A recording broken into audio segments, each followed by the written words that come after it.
This is incredible. Wow. That is not the sun. To get the shot, Isabel Paige hiked up a mountain at 3:30 in the morning and cranked her camera's ISO to 12,000 so that she could capture the moon just at the horizon. Dude, you're like hiking up a mountain at 3:30 Yeah. to get a shot with the moon at 4. Yeah, and the bummer thing is 2 out of those 3 times it doesn't work out. Isabel is straight up hardcore, whether it's weaving a scarf from yarn that she spun herself or melting snow for water. She captures her rugged off-the-grid life in dreamy cinematic imagery. I'm tracking everything. I mean, I'm tracking the moon, the stars, the Milky Way. We've had the show going for maybe 2 years or something like that, and I've never talked to someone who tracks the moon. And Isabel's work ethic is insane. You edit a whole video, like a 17-minute video in one day. I wake up at 4:30, get a coffee, start editing, don't finish till like 11 p.m. Oh God, you're crazy. I sat down with Isabel to understand how she captures such incredible images and what motivates her to live life at such extremes.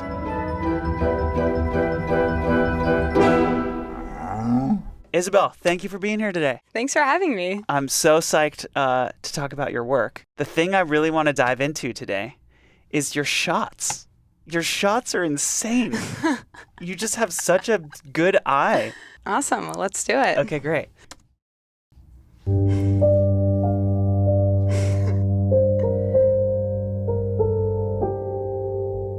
How did you do this?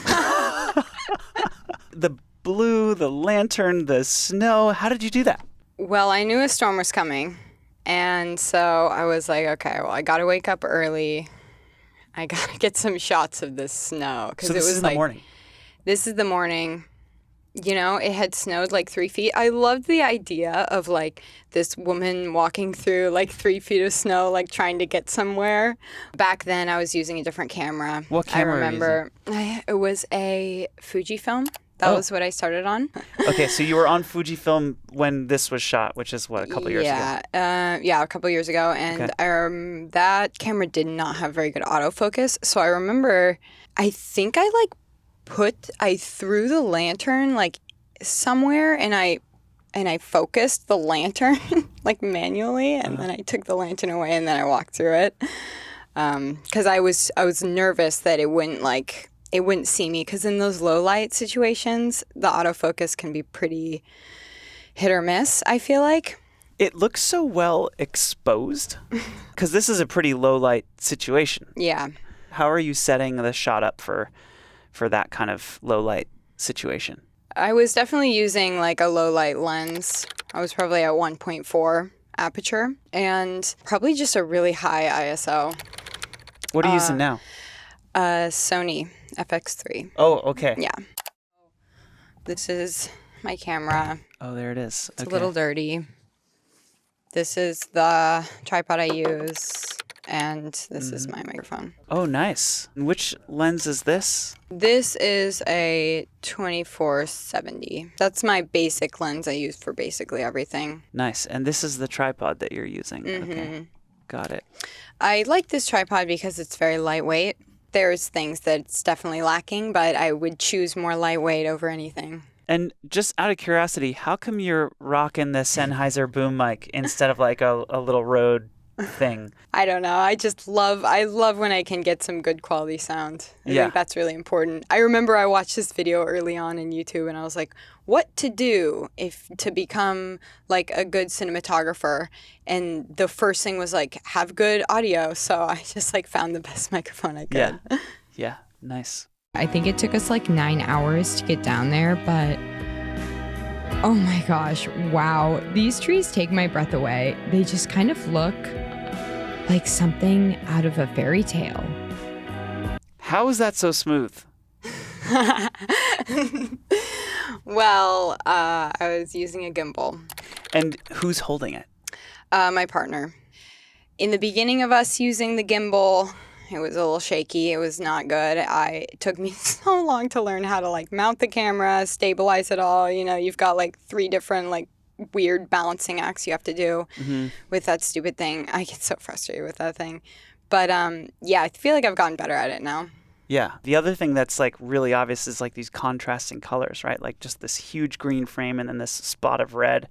When you're like planning costumes and planning shots, are you thinking about like juxtaposing high contrast colors like that? Or did it just happen that you were wearing this red outfit in the middle of this green forest? No, I definitely planned that. You did. I definitely planned that. I like things that are a little bit out of place, a little like larger than life. And for this new story series that I've been working on, I have been really trying to plan the colors and kind of stay with the same themes with every story. But yeah, I decided on the red color because I just love the feeling of a red thing in like a green forest. That's why I chose red for the story series as like the main color, because it looks so good with green. And since I'm shooting in nature a lot, I thought that red would be a good color to kind of continue to come back to, like touches of red and all these different things. So it's really that anticipated. Like you mentioned the term color planning. Like, are you really like thinking about it? Like when you start a film, are you thinking about like what colors do I want to be in this film? Is that like part of your process? Yeah, I think so. I mean, not for every shot, of course, but I do like to kind of imagine shots in my head, and then I like to imagine what colors I could wear that would look the best in those scenarios. And do you like write that out ahead of time, or is it just kind of, are you running and gunning? Sometimes I write it out. Sometimes I write like the shots and I'm like, okay, in that shot, I want to wear this thing. In like low light shots, I love to wear white because I just think the blue and the white looks nice and it looks a little bit like mystical fairy tale-esque. And in sea shots, I like to wear yellow, like the blue and the yellow. Yeah. And then in the green, I like to wear red. So. Wow. Okay. So you really are like color planning. You're like mapping out, like what location you're going to be at and what outfit is going to look, what colors are going to look right with which backgrounds and locations. Yes. I keep a big bag of different outfits in my car. So in case I'm in a situation, I can put the right outfit on. How do you plan videos? Do you write them out ahead of time or do you just like jump in and shoot? I like to sit down and write out how I'm feeling that week. I think that is a good starting off point. When I first started filming, actually, I read this really good book called Story By Robert McKee? by Robert McKee. Such a good book. And I love that book. You know, the main premise of that book is like every character needs a why. And so I feel like I continue to come back to that idea. Like I need a why of why I'm doing this, or else I won't know what to film. I won't know where to put the camera. And I won't know, like, the story behind it. So I like to write down how I'm feeling. You know, if I'm feeling like maybe that week I'm feeling tired and burnt out. So then I'll know throughout the week, okay, well, I'm trying to get shots that kind of go along with that feeling that I'm having. Like I'm tired. So it's like getting more shots in alignment with that. There's clearly a light inside the tent, but Yeah. it looks so magical. Is there something happening in post there too? Or is it just a glowing tent? Well, I'm using a filter on my lens, a Pro Mist filter. What is that? It's a filter that kind of makes things look a little glowy. So if you use them in low light situations, you get this like glow right there. Oh, like Yeah. this stuff, like right Yeah. here, Yeah. around the edges. That's the Pro Mist filter? Yeah. That was on the FX3. I think I was at 12,000 ISO, so I was at the next sensor for that one. 12,000 ISO for this shot? Yeah. Oh, so it was really dark at this point. It was really dark. You would never know Why are we not seeing grain if you're at 12,000 ISO? because that camera is crazy. It switches to a new sensor at 12,000 ISO, and the sensor is incredible. I love filming at that sensor, but it has to be really dark. You can't switch that sensor if it's like a little bit light. Because it blows out the sensor, basically. Yeah. Okay. Got it. Interesting. So how dark was it here then? You could like not see very much. Like pitch black. Not pitch black, but it was pretty dark. Wow. And that light was actually just like a happy accident. My dad had come camping with us and he had brought all of his work tools for some reason. And he had brought this like huge work light that he uses like when he's working on he's a contractor, so he's building in like when it's dark out. And I saw that in there, and I was like, oh, I need to put that in the tent and turn that on. That'll look really cool. Wow. Okay. So Pro Mist filter, giant work light in the tent, 12,000 ISO Yeah. on the FX3 with a really fast lens. Are you at 1.4 again? I'm at 1.4. And in post, do you have to like crank the saturation or anything like that? Or are we seeing like pretty much what's coming off the camera plus the LUT? Basically what's coming off the camera. I don't think I edited that very much. Wow.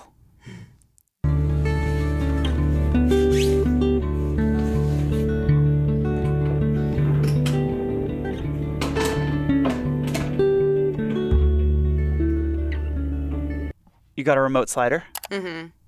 Is that the motor that we're hearing on the remote slider? Yes. I'm realizing as I'm listening to that headphones, like, why didn't I turn that down?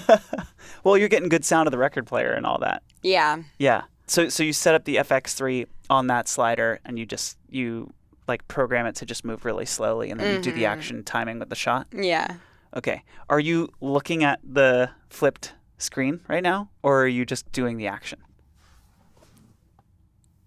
Yeah, you can see it. Oh, you're right.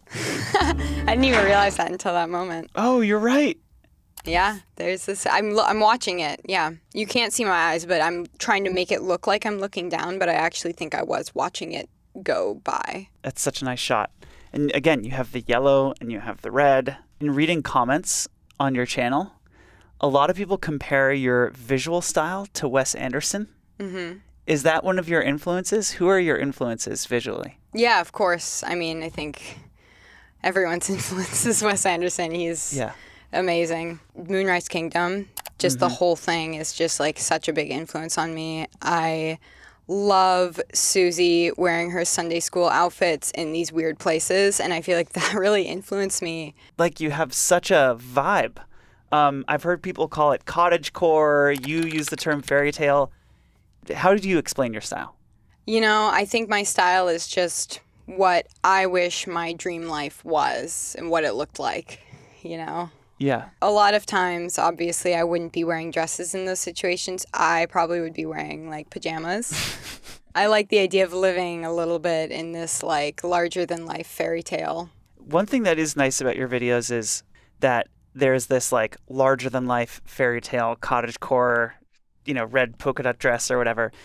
But then you'll, like, just without saying anything, you'll cut to like you in a gray t-shirt waking up in the morning and you're with your family and it's like the camera's shaky and we kind of get to see, it's almost like we get to see, it reminds me of a Tim Burton film actually, where it's like you see the fantasy life and then you see the real life. Yeah. And they sort of cut back and forth between the two. Yeah. And there's something really nice about that as a viewer because it feels really accessible but also really dreamy like at the same time.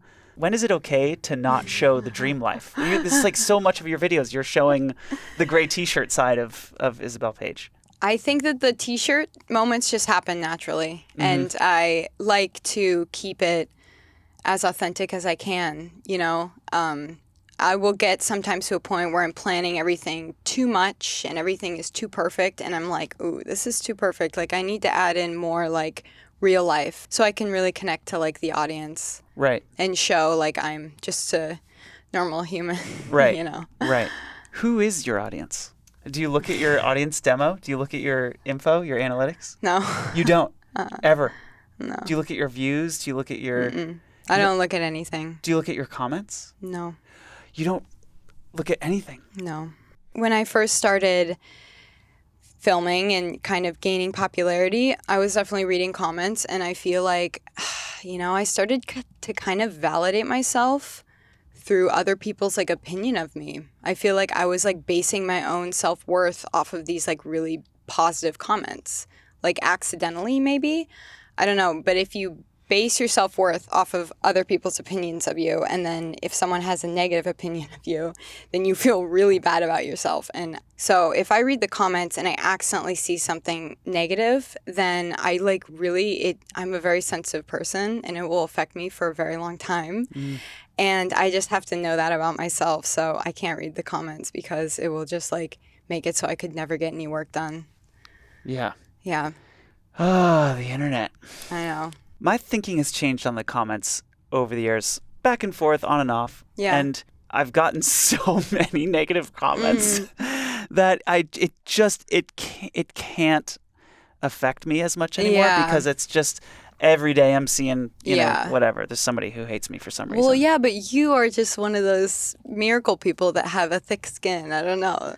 I didn't used to, though. When I first got on the internet, 2006, 2007. Yeah. I remember when my band got on the homepage of YouTube, and the amount of hate we got in a 24-hour period. I wanted to go hide under a rock. I couldn't believe it. It was my first experience with internet trolling, and it was pretty dark and hard. And I kind of stopped reading comments for a bit. And it's only in the last maybe 5 years or so that I felt like, okay. Yeah. Gah. That shot's gorgeous. That's absolutely gorgeous. I love the low contrast. It looks like you're using a longer lens here. Do you have any tricks for shooting the ocean or shooting at sunset? It's such a beautiful shot. Well, I was using an ND filter, and I really like that when it's because actually this was pretty bright. The sun was not setting at this point, but I just slammed that ND filter super dark and was probably at 2.8 aperture to kind of get that background blurriness a little bit. So not everything is super sharp.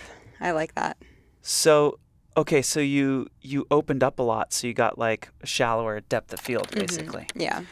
Okay, so you're at 2.8. So yeah, it looks like your focus is maybe here, and then some of this is getting a little fuzzy. Not too fuzzy, but a little bit sort of hazed out. Yeah. And then color-wise, are you doing something to the color in post, or is this kind of what comes off the camera with the LUT? It was bad. Really? Yeah. So what did you do? Do you remember? I definitely changed the highlight color. I just slammed it as high as I could to pink orange area. All this lovely hazy pink here. Yeah, that was a really dull kind of lifeless shot actually when I first started editing it. Do you shoot in log? Yeah, I do. And so you were shooting in whatever Fuji's log format is. And then how are you color correcting? How did you color correct this shot? I just use a basic Rec 709, just made for Sony, cine footage. And I just use that. And then from there, I just that's my base to try to just get it to look like Rec 709 footage. And then from there, I kind of just fiddle with it. But also what's nice about this is it is kind of low contrast. These blacks are not totally crushed. They feel distant, Yeah. That's nice. And when you color correct, are you using meters and scopes? Are you looking at you are? Yeah. And how do you walk us through how you use the meters and scopes? Are you getting your blacks to the very bottom, or do you less saturation? I still feel like I'm really learning that, because I still, even the most recent video I posted, I rewatched it and I was like, this is the worst color correction I've ever seen. Why did I post this? What was I doing? But yeah, I do use the meters and scopes and use it for the blacks, and I could be better. But I just watched a video on how to do it, and yeah, I'm still learning. You're using some kind of mask around the whole thing. And some of your films have that the whole time. Why do you do that? I don't know. I like the feeling of maybe you're looking through a camera or something. I don't know. It looks more like a moment. I don't know. No, that's amazing. Yeah, maybe it looks like old footage that your parents got on their old video camera. Right. It's such a beautiful shot.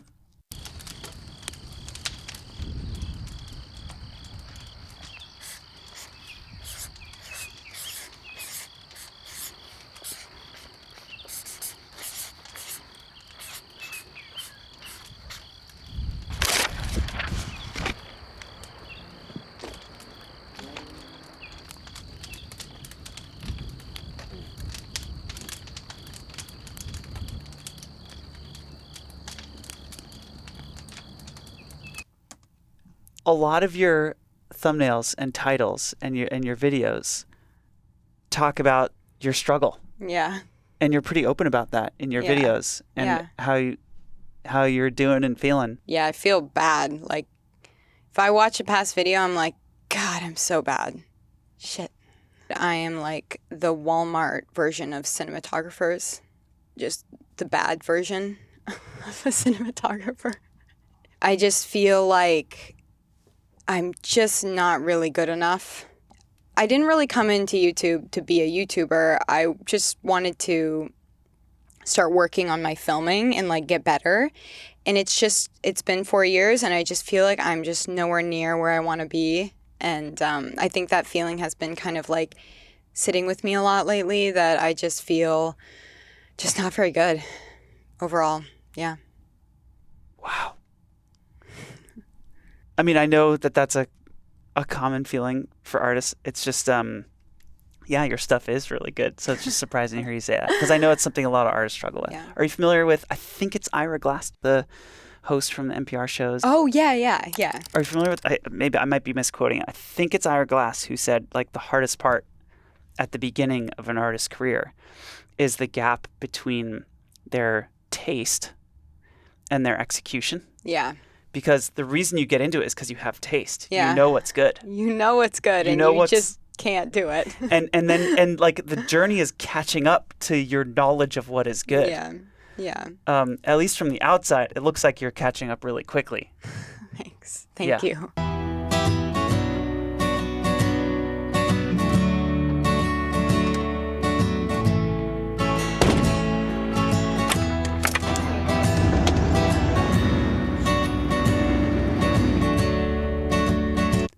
Is that your truck? No, it's my dad's. But you knew you wanted a red truck. I knew I wanted a red truck in all of these scenes and this new story that I'm working on. And Dad let you borrow. Dad let me borrow his truck. He washed it too for me.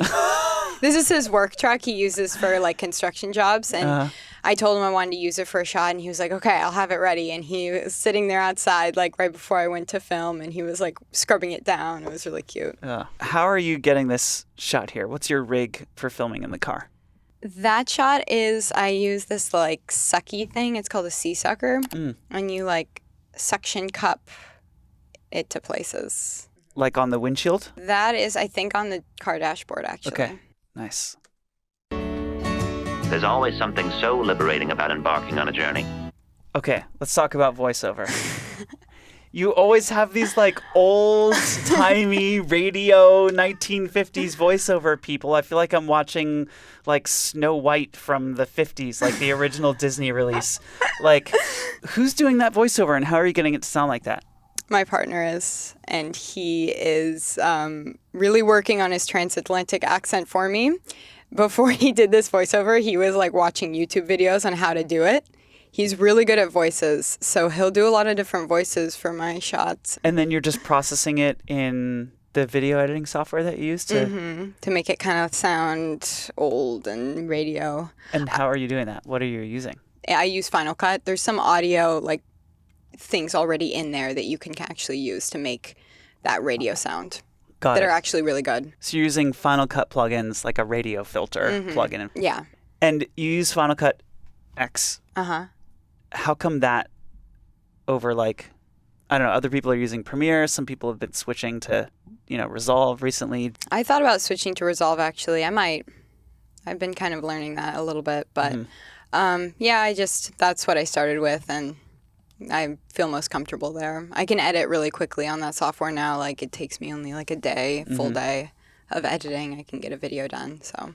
You edit a whole video, like a 17-minute video in one day? I wake up at 4:30, get a coffee, 5 a.m., start editing.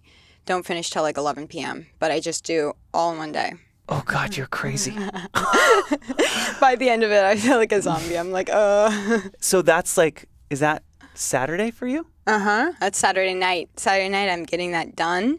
And then waking up early on Sunday, get the thumbnail photo right when I'm posting it. Really? Yeah, I try to get up at like 6, even though usually I'm up late that night, like to like 12 or 1 a.m. Sorry, just to play that back. You wake up at 4:30. You start editing at 5. You finish at 11. And then sometimes later. And then you wake up at 6 to get your thumbnail and post the next day. You have an insane work ethic. Where does that come from? Have you had that your whole life? Yeah. You have. I'm a little bit of a workaholic. I feel like I'm trying to work on that a little bit. Mm-hmm.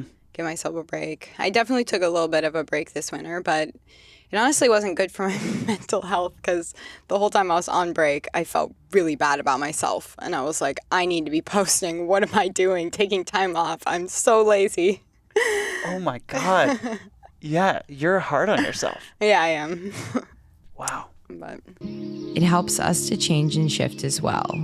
After long nights of rain, the mornings here have been filled with fog. I like to pack a coffee and walk up the mountain on these types of mornings. Those are amazing. Tell us about filming in the fog. What have you learned about great ways to film in fog? you don't be scared of the exposure looking a little bit too bright because the fog will try to trick you and make it seem like it's overexposed. But really, you need to overexpose it because the fog is so kind of bright. But you want to make sure that you are kind of properly exposed yourself. But that's why I like to do it at this exact hour, because fog's not too bright yet. You can kind of get to that 12,000 ISO. That's probably what I'm shooting at here. And then you can still see the lantern, which is nice because that lantern isn't actually very bright. It only works like that where you can see it like that is if it's dark and then that lantern is glowing. Okay. So this is really dark. Yeah. You're cranking the ISO. Mm-hmm. Are you still using your 1.4 here? Yeah. Okay. But you can see enough to know that it's foggy. Yeah. But you crank your ISO, and then this lantern, is that you slamming your highlights to orange, or is that an orange lantern? That's me slamming my highlights to orange. So that's like an LED lantern, probably. I brought the lantern. Can we see it? Yeah. It's a little bit orange. Oh, it is kind of orange. Not as orange as it is in the shot. But you can see, this is at the highest brightness. It's really not that bright. Right. But it looks like it's lighting your way here. It's lighting my way. I Right. love the idea of a woman being lit her way through a foggy scene. Yeah. And where do you get props?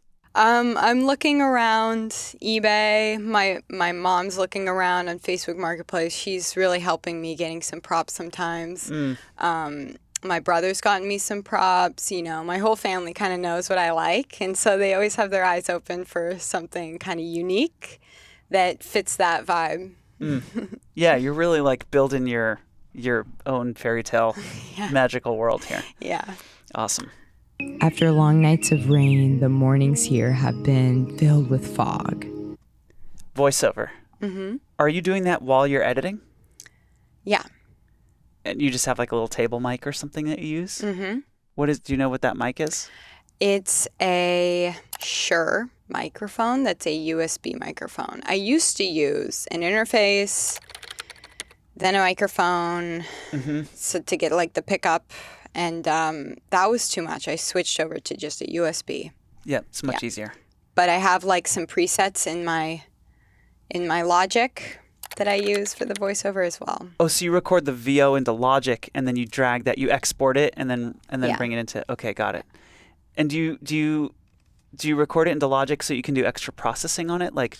Yeah. I have some setup presets on there. I didn't do them. Okay. An audio engineer did them for me. Okay. But it's like EQ and compression and that kind of stuff that like helps enhance the voice. Right. It makes it sound more pro. Yeah. Yeah. Cool. All right. I like to pack a coffee and walk up the mountain on these types of mornings. Again, no extra lights here that we can't see. This is just natural light. Mm-hmm. You will get up at 5 a.m. or like whenever to make sure you get the exact shots you want. Yeah. And to make sure daylight is in the place and the sun is in the place that like gets you the shots you want. And basically all week you're like mapping that out and finding just the right time of day, just the right weather, just the light snow, just the light fog. And you kind of capture the moment as it happens in nature. Yeah, I'm tracking everything. I'm tracking the moon, the stars, the Milky Way. Wait, really? Tracking? What do you mean tracking? Well, I use this app that helps me. It's called Photo Pills. You set up where you are and you can aim your phone around and it will tell you where the moon's going to rise, like in the horizon. So then I'll plan things based off that, like where the moon's going to rise. Like if it's full moon, I'll know okay, if it rises at 5 a.m., then that means I can totally get a good shot of the moon because it's rising at 5, and that means that it's starting to get light right then, and you can still see the glow of the moon, but then I can be seen. Wow. So you're like, okay, so you really are like mapping the week around the moon, the sun, like sunrise, the weather. sunset. I'll watch the weather. Like if it's like more than 50% cloud cover, I probably won't film the sunset because, it might be too cloudy. Like just things like that, just kind of. God, that's so cool. We've had the show going for maybe 2 years or something like that, and I've never talked to someone who tracks the moon to help them like get the right shot. What have you learned about like the position of the moon or sun and the weather and what kind of clothes you wear or like what type of colors you want in the shot? Like, are there any like patterns that you've found yourself gravitating towards to get like cool looking shots with regard to the like position of the moon or anything? Well, I definitely think like with moon shots, I do like to wear white. It just looks good, I think. Mm-hmm. If it's a low light shot, sometimes you can get buried in the shot. Like you just get kind of lost in it. Unless you're wearing like a brighter, whiter kind of color, you kind of stand out a little bit more. Mm-hmm. Yeah. I just need to like lay down and watch the moon setting. This is incredible. Wow. What is it about laying on the earth that just feels so right? Okay, so that's a moon shot. Mm-hmm. And the moon looks orange here. Mm-hmm. So is that color correction again? A little bit, but that actually was pretty accurate to how the shot looked. Mm-hmm. Yeah, that was definitely 12,000 ISO. I mean, that was really dark. I was considering not even getting that shot. I was like, this is too dark for me. Really? That's dark. It doesn't look dark at all. I mean, it looks like it's daylight. I know, which is weird. That shot turned out crazy. It looks literally like daylight. Like when I was editing that, my partner was like, is that the sun? And I was like, no, that's the moon. So what time is it? It was probably 4. Way before the sun came up. Yeah, because, up north where I'm in Washington, the sun is rising pretty early now, like 5 something. And so if you're getting these low light shots in the morning, you got to get up at like 3:30. I hiked up the mountain for this shot. Dude, you're like hiking up a mountain at 3:30 Yeah. to get a shot with the moon at 4. How often you get up at like an ungodly hour to get a shot? Pretty often, probably 3 times a week. So like 3 times a week you're up at 3:30 or 4 hiking somewhere. Yeah, and the bummer thing is 2 out of those 3 times it doesn't work out. But one time probably will. So I'll wake up, I'll walk up the mountain, I'm sitting there. Oh, gosh, it's cloudy. I can't do this. Do you go to bed early the night before you're going to do that because you know that shot is coming in the morning? Sometimes. Sometimes not.